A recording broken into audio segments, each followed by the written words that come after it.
Hi guys, Chess Learning for Life is back with another video. Today I'll be sharing an online game that I just played, which is very instructive for the exchange French defense. So I'm a French player and game starts off with French. My opponent decides to exchange pawns, and now this normal development and castles. Here, rook e8, rook e1. I don't really like rook e1 because this is like those kind of moves that a beginner would play, just developing a rook to an open file. Here, I would recommend there are some moves: bishop g5, pinning the knight, and then there's c3, knight bd2 are very standard setup after the bishop moves away. And also h3 to prevent bishop g4. So these are like useful moves, right? Like actually targeted to the position. Because after bishop pin, there's always this idea of moving the bishop back to h4 and then back to g3 to trade off my good bishop, right? So for this French exchange setup, normally the bad bishop would be these two. So like both players would try to trade it off. So yeah, let's continue. Game goes on. So see, because he didn't play h3, I get my bishop pin. Now he can also pin my bishop. That would be a very good move. He kicks my bishop away, which computer gives it okay, gives like a good move, an excellent move, but like it's just helping me getting back to g6 with my bishop to trade off his good bishop. So it's just helping me with my plan. Okay, so here also bishop e3. I don't know why he didn't go bishop g5. Bishop g5 is very natural, but I guess he was afraid like bishop g5, h6, bishop h4. Here it's okay to push with g5. It's kind of risky, but it's okay in these positions because the attacking chances in this setup, French exchange setup, is very little. So yeah, this is very standard. This pawn chain, and then a knight on d7 and d2. This is also like very common. So queen c7 is basically like nothing is going into this diagonal. Like it's fully controlled by black. So respectively, white also has queen c2 to control this diagonal. But you see, because I didn't play h6, I didn't have to play h6. And then because he played h3, my bishop went to h5. Even if his queen went to c2, I could still play bishop g6 to trade it off.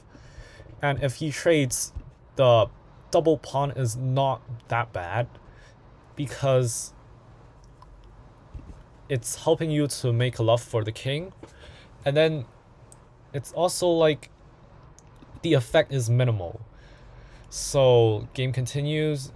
Here b4, white is trying to strike with the minority attack, and here how to counter it.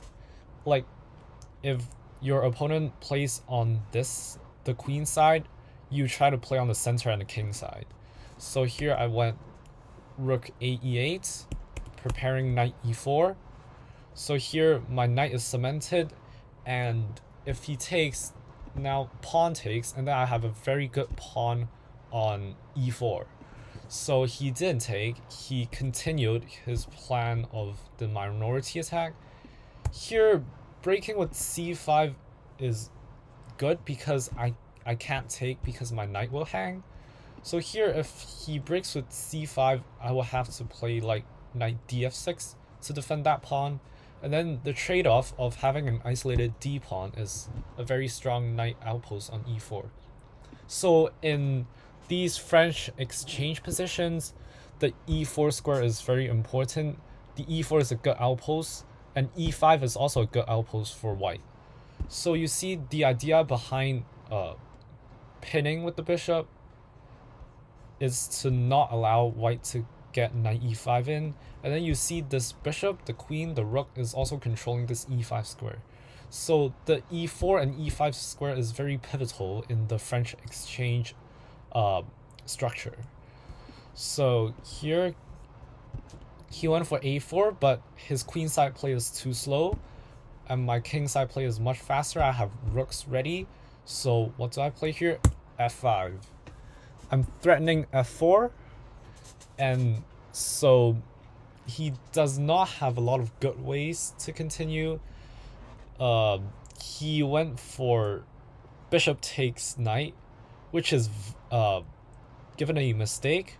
You should still aim for c5, and after f4 he can actually take on d5, because if I take back, then his queen can take in and my knight will be hanging. So this is like a kind of a counterattack, but he didn't see that, and he went for bishop takes knight. Of course I take back with the f pawn because my d pawn is pinned, and now his knight needs to move away, but it doesn't have a lot of good squares. So he comes to g5, sets up a little trap. See if you can find it. So here, if I just play h6 thinking like the knight is trapped, it's not, because it can take back on e4. And now if I take with my rook, then his knight can take back, and I can't take because my pawn is pinned. So here I just developed another piece into the game while defending the pawn. He went h4s, so when I kick him back he has knight h3. Here I hop in with my knight. Now it's a little inaccurate because best is to actually play bishop g4 and see how my bishop and queen controls this diagonal. He can't play knight of sorry about that, got hiccups. He can't play knight f4 because my bishop and queen controls it, so his knight has no good square, and my next move is just bishop takes, ruining the pawn structure, and then maybe, I don't know, going knight h5, rook f6, rook g6, checkmating him, or maybe like queen d7, going for the h3 pawn. A lot of ideas. Here he should still go for c4, some counter chances, but it's not gonna work. So knight g4, he finally plays c4, but now comes my first brilliant move, bishop takes b4. The idea is to clear out the diagonal for my queen to go to h2. So here he takes, my queen comes to h2, and then my queen goes down to check him. So if you're thinking about, oh, knight takes, rook takes, checkmate, no, there's knight g1. So I have to give a check first. And then after his king comes up, what move would you play here? There's several good moves.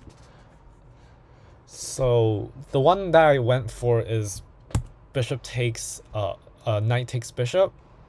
Here there's also several options that would win you the game, is like probably knight e5, because if his king runs back, there's queen takes rook, and he has to give back his knight. And there are also a lot of different ways. Maybe even like queen takes g2 would be very good. But after queen takes g2, there would be knight f4, but then rook takes, and then queen takes on f2. So here I went for knight takes bishop. Here king takes, and I just take on g2. And now there's a lot of threats. And yeah, here it's just -6. It's a dead loss position for white if black finds the moves for to continue the attack. So here my opponent just defended the bishop, the knight, and pause the video and find the best move for black in this position to finish the game off quickly. So the move is rook takes f2, second brilliancy. So what's the idea behind this? So if you only go rook check, you want to sack the rook, it is also a brilliant move. So there's like two different brilliant moves. So why does rook f3 check work? So after takes, there would be queen takes, and then after king to d2, there would be a huge attack after maybe like e3. Yeah, e3 right away. E3 check right away. So like open the line for the rook. But then what I saw is that I could have like a more secured position. Is after rook takes, I can gain back the two knights by queen g3 check. He's forced to block, I take, and I play e3 check to open up more lines. And then here I should have probably taken with the pawn to open up my rook for the attack. But I just took with the queen. Here I take. He can't take with the queen because then bishop f7 check.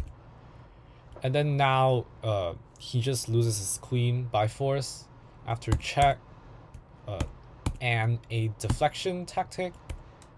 And here I just won the game fairly easily. Like that. So I hope you learned a lot in this video. Some beautiful tactics and some positional ideas from the French defense exchange variation. See you all next time. Remember to subscribe. Bye bye.